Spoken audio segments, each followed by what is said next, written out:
Praise the Lord. आप सबका स्वागत है आज के इस बाइबल अध्ययन में।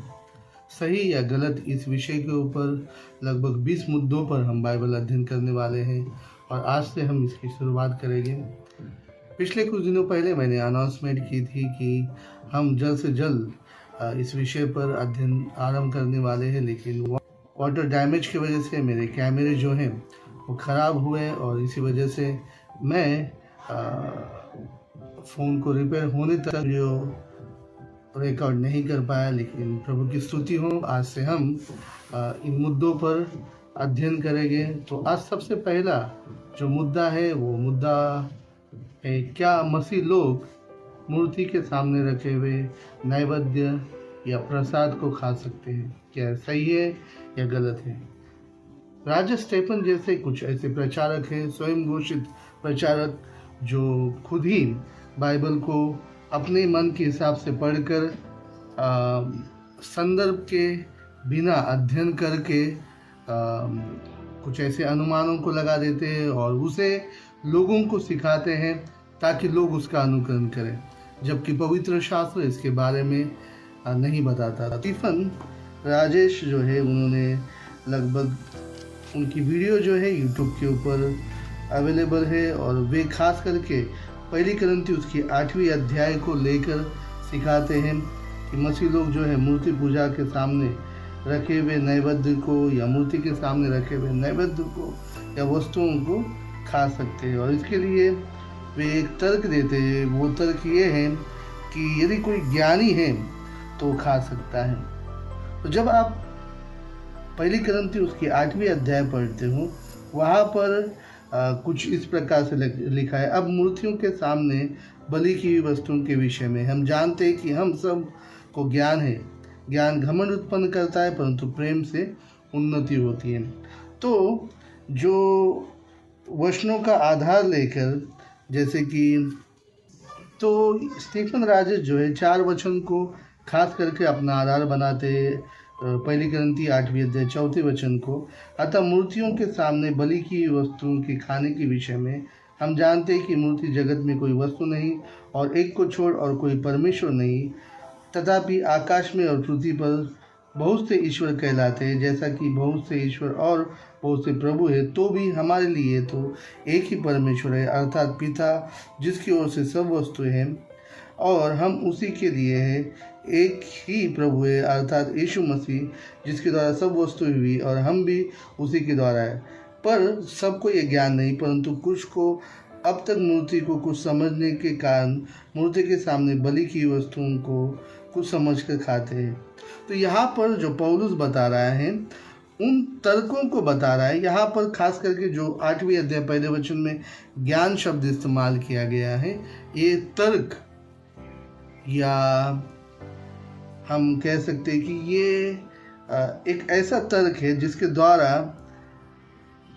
वो व्यक्ति ये कहता है कि मूर्तियाँ ही नहीं, अर्थात उनके अंदर कोई सामर्थ्य नहीं है, ये मनुष्य निर्मित है, वे कोई ईश्वर है ही नहीं। और इसीलिए यदि वे ईश्वर नहीं है तो उनके सामने रखा हुआ भोजन भी मूर्तियों को समर्पित नहीं है, बल्कि वो साधारण भोजन है और इसीलिए भोजन समझकर हम उसे खा सकते हैं। तो एक मसीह व्यक्ति इस ज्ञान को रखता है कि मूर्तियाँ नहीं हैं और इसीलिए वो व्यक्ति उसे खा सकता है। तो ये जो है स्टीफन राजेश जो है लोगों को सिखाता है। लेकिन क्या सच में बाइबल ऐसा ही सिखाती है? तो जब हम बाइबल को पढ़ते हैं, पौलुस यहाँ पर इस अध्याय के अंदर सबसे पहले हमें इस बात का विचार करना है कि क्या पौलुस ये शिक्षा दे रहा है कि हमें मूर्तियों के सामने रखे हुए भोजन को खाना है। तो हम जब ये इस अध्याय को पढ़ते हैं तो हमें पता चलता है कि पौलुस यह शिक्षा दे नहीं रहा है। लेकिन जब हम पहले वचन को पढ़ते हैं, वो कहता है ज्ञान घमंड उत्पन्न करता है। इसका मतलब ये है कि जो कुछ भी तर्क हम अपने आप में सोचते हैं वो एक घमंड को उत्पन्न करता है। घमंड क्या है? ये परमेश्वर की ओर से नहीं है। और इसलिए यहाँ पर जिस ज्ञान की बात की गई है, ये ईश्वरीय ज्ञान नहीं है, पवित्र आत्मा के द्वारा आने वाला ज्ञान नहीं है, बल्कि पौलुस उस समय करंतियों की कलीसिया के अंदर जो कुछ चल रहा था उसे वो बता रहा है, अपनी पत्री में उसका समाधान कर रहा है। करंतियों का चर्च अन्य जाति चर्च था आपको एक बता दूं कि उस समय पर यहूदियों में से लोग उद्धार पा रहे थे और अन्य जातियों में से भी लोग उद्धार पा रहे थे। जब यहूदियों से लोग उद्धार पा रहे थे तो यहूदी जो रीति रिवाज है वो कलीसिया पर लादने की कोशिश कर रहे थे। उसी समय पर जो अन्य जाति लोग हैं वे जब उद्धार पा रहे थे, वे उनकी कल्पनाएं या उनके रीति रिवाज कलीसिया के अंदर लाने की कोशिश कर रहे थे। और पौलुस यहाँ पर क्या कर रहा है, अन्य जातियों के रीति रिवाजों को कलीसिया में घुसने की अनुमति वो नहीं देना चाहता। उसी के ऊपर वो यहाँ पर क्या कर रहा है, भाष्य कर रहा है, या अन्य जाति के किसी प्रकार के रीति रिवाज कलीसिया में न आए इसकी वो कोशिश कर रहा है। और इसीलिए वो कलीसिया को ये सिखाने की कोशिश कर रहा है कि वे इस प्रकार से मूर्ति पूजा के सामने रखे हुए भोजन को न खाए, क्योंकि इसके द्वारा जो परमेश्वर के वचन की जो सही शिक्षा है उसके विपरीत लोगों के ऊपर परिणाम होता है और वे सच्चे परमेश्वर और झूठे परमेश्वर के बीच का जो फर्क है वो नहीं पहचान सकेगी। और इसलिए हम देखते हैं यहाँ पर इस अध्याय के अंदर पौलुस जो है निर्बल भाइयों के वजह से, जिनकी विवेक शक्ति कमजोर है, उन लोगों को जो तर्क को रखते हैं अर्थात ज्ञान को रखते हैं, उन्हें कहते हैं कि तुम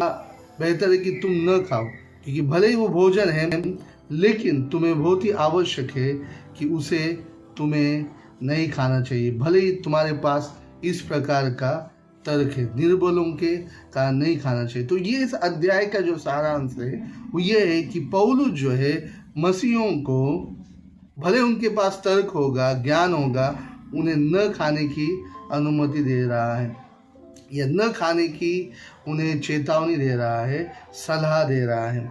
तो जब आप इस अध्याय को फिर से एक बार मैं बताना चाहूँगा, ये अध्याय किसी प्रकार की अनुमति नहीं देता। तो जब हम बाइबल पढ़ते हैं, बाइबल में हम अनुमतियों को देखते हैं। परमेश्वर हमें कुछ बातों की अनुमति देता है या कुछ बातों की आज्ञा देता है। तो यहाँ पर बाइबल में कहीं पर भी कोई भी व्यक्ति मुझे ये बता के दिखाए कि बाइबल के अंदर ये अनुमति दी गई है कि हम मूर्ति के सामने रखे हुए भोजन, नैवेद्य या प्रसाद को खा सकते हैं, कहीं पर भी अनुमति दी नहीं गई है। यहाँ पर वो तर्क प्रस्तुत किया गया है, तर्क अनुमति नहीं है, तर्क दिया गया है। दूसरा, आज्ञा दी गई है क्या? तो बाइबल के अंदर कहीं पर भी आज्ञा नहीं दी गई। इसके विपरीत पवित्र शास्त्र के अंदर साफ मना किया गया है कि कोई भी मनुष्य जो है वो मूर्ति के सामने रखे हुए भोजन या किसी प्रकार के प्रसाद या वस्तुओं को नहीं खाए।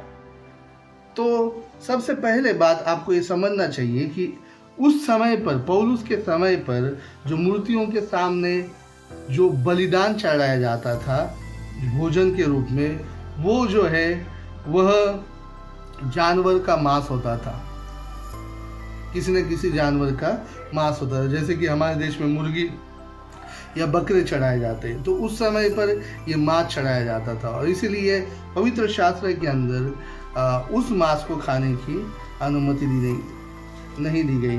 तो हम देखते पौलुस जो है साफ तरीके से मना भी करता है कि लोग जो मूर्तियों के सामने रखे हुए भोजन को न खाए। और इसके कारण हम 10वीं अध्याय में देखते हैं, वो कहता है 10वीं अध्याय 14 से लेकर 22 वचन में, इस कारण है मेरे भाइयों मूर्ति पूजा से बचे रहो। तो स्पष्ट बताया गया है, मैं बुद्धिमान जानकर ये कहता हूँ, जो मैं कहता हूँ उसे तुम परखो। वह धन्यवाद का कटोरा जिस पर हम धन्यवाद करते हैं या मसीह के लहू की सहभागिता, वो रोटी जिसे हम तोड़ते हैं, क्या वो मसीह की देह की सहभागिता नहीं? इसीलिए कि एक ही रोटी है, जो हम भी जो बहुत है एक देह है, तो भी हम सब उसी एक रोटी के भागी होते हैं। जो शरीर के भाव से इजरायली है उनको देखो, क्या बलिदानों के खाने वाले वेदी के सहभागी नहीं? फिर मैं क्या कहता हूँ, क्या वह कि मूर्ति पर चढ़ाया गया बलिदान कुछ है या मूर्ति कुछ है? नहीं, वह यह कि अन्य जाति जो बलिदान करते हुए परमेश्वर के लिए नहीं।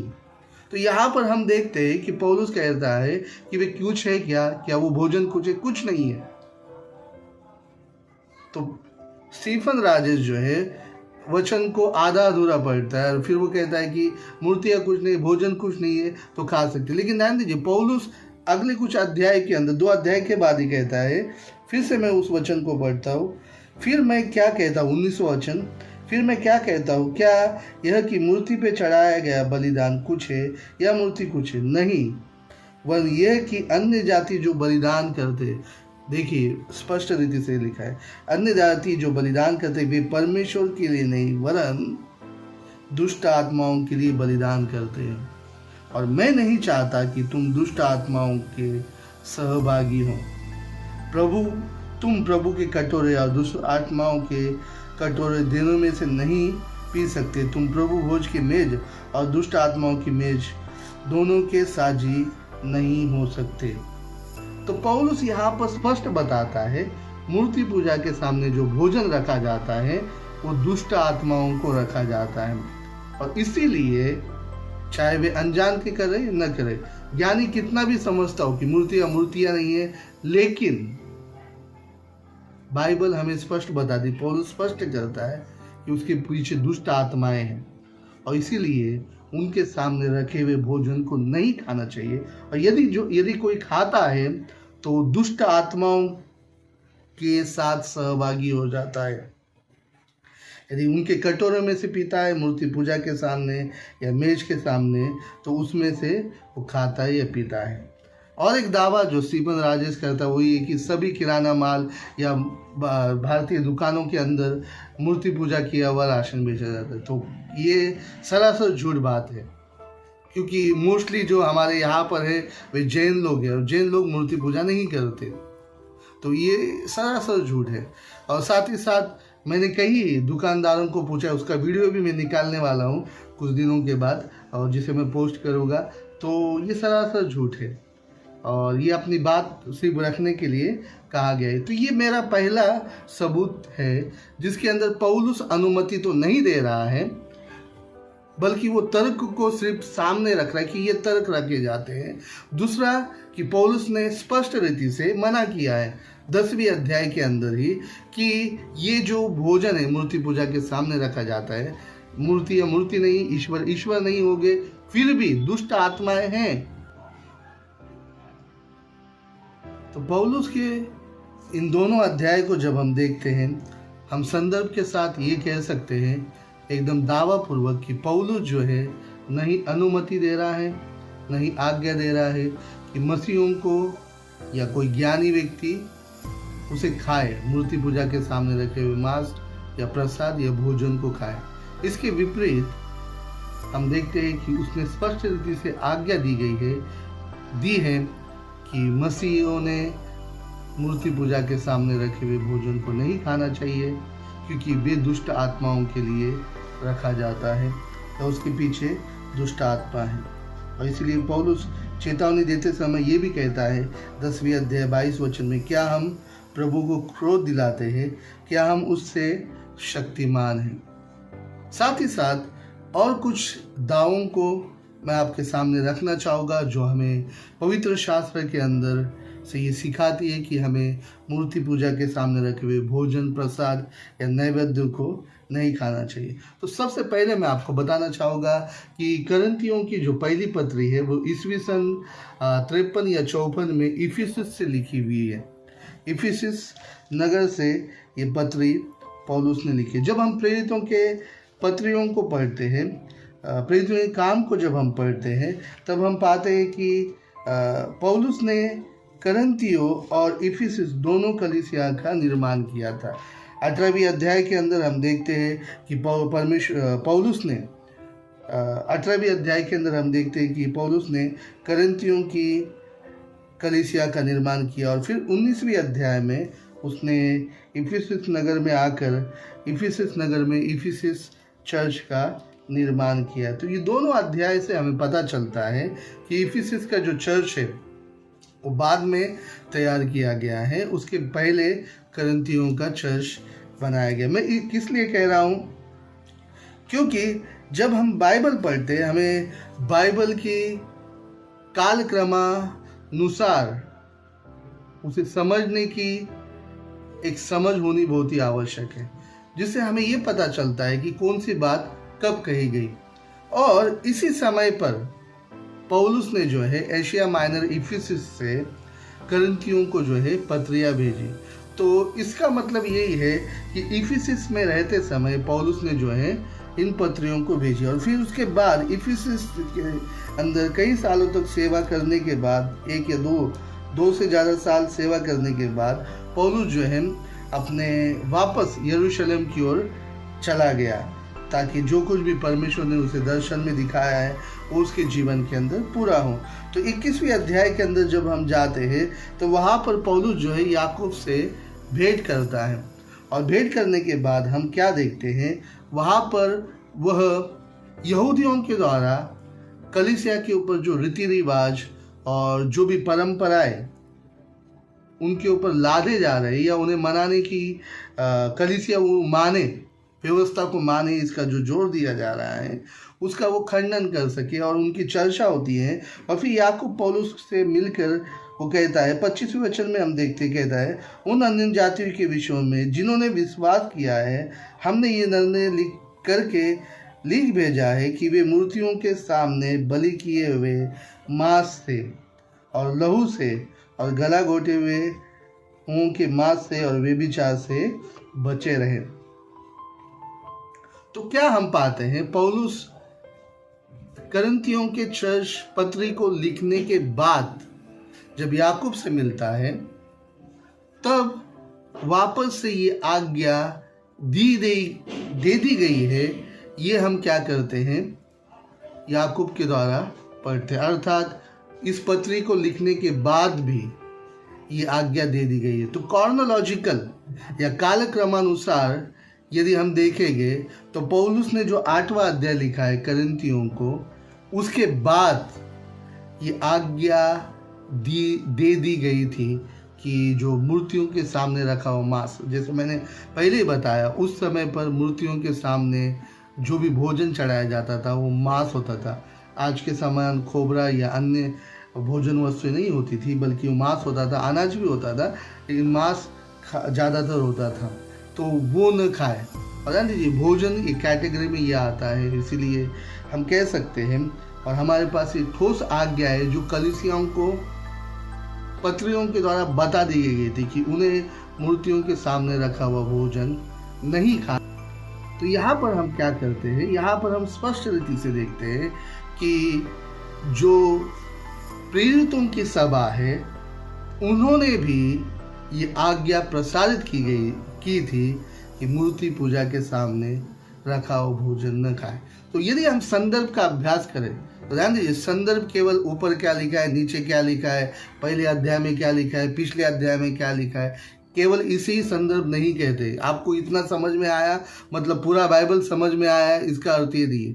आपको सांस्कृतिक संदर्भ लेना होता है, ऐतिहासिक संदर्भ लेना होता है, बाइबल की पृष्ठभूमि लेनी होती है, आपको बाइबल के उस समय के रीति रिवाज संस्कृति को समझना होता है, तब जाकर कौन सी आज्ञा है कौन सी आज्ञा नहीं है ये आपको समझ में आएगा। बाइबल के व्याकरण को देखिए, क्या वहाँ पर कथन कहा गया है, क्या स्टेट किया गया है, क्या किसी के वाक्य को दोहराया गया है, किसी के तर्क को दोहराया गया है, या आज्ञा दी गई है, या वहाँ पर नकारात्मक शब्द है या सकारात्मक वाक्य है, कौन से प्रकार के वाक्य है, एक्टिव है पैसिव है, ये सभी बातों को आपको क्या करना पड़ता है, देखना पड़ता है। मुहावरा है या रूपकात्मक वाक्य को दिया गया है, ऐसे बहुत सारी चीज़ें होती है जिसे आपको अच्छी रीति से अध्ययन करना पड़ता है, तब जाकर आपको उन चीज़ का संदर्भ समझ में आता है।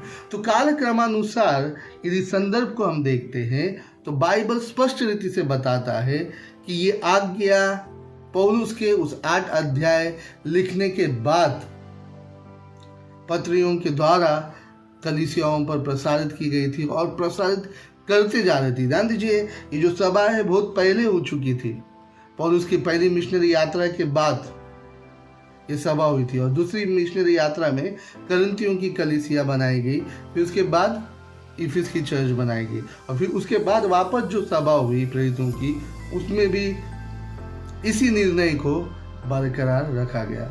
तो मेरा जो निष्कर्ष यही है, पौलुस न तो अनुमति देता है न तो आज्ञा देता है, 8वें अध्याय में न तो वो अनुमति देता है न तो आज्ञा देता है, बल्कि जिस बातों को वो स्टेट कर रहा है कि भोजन भोजन है या परमेश्वर एक ही है वगैरह, ये केवल वो उस तर्क को मौजूद कर रहा है जो करंथी के लोग दे रहे थे और जो समस्या थे।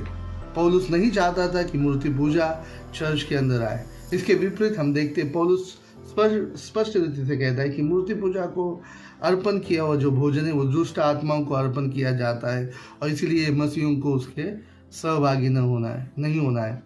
याकूब और प्रेरितों की सभा ने मूर्ति पूजा के सामने रखे हुए भोजन को खाने से स्पष्ट मना किया है और कालक्रमानुसार कॉर्नोलॉजिकल ये आज्ञा अभी तक लागू होती है।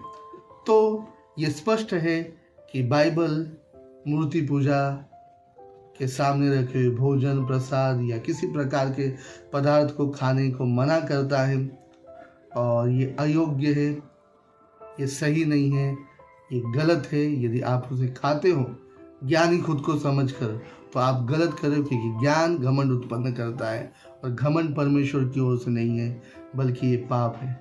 परमेश्वर आप सभी को आशीष करें। मैं समझता हूँ कि इस वीडियो के माध्यम से आप इन सभी बातों को समझ चुके होंगे और ज़रूर आपको ये वीडियो के द्वारा आशीष मिलेगी। प्रभु आप सबको आशीष करें।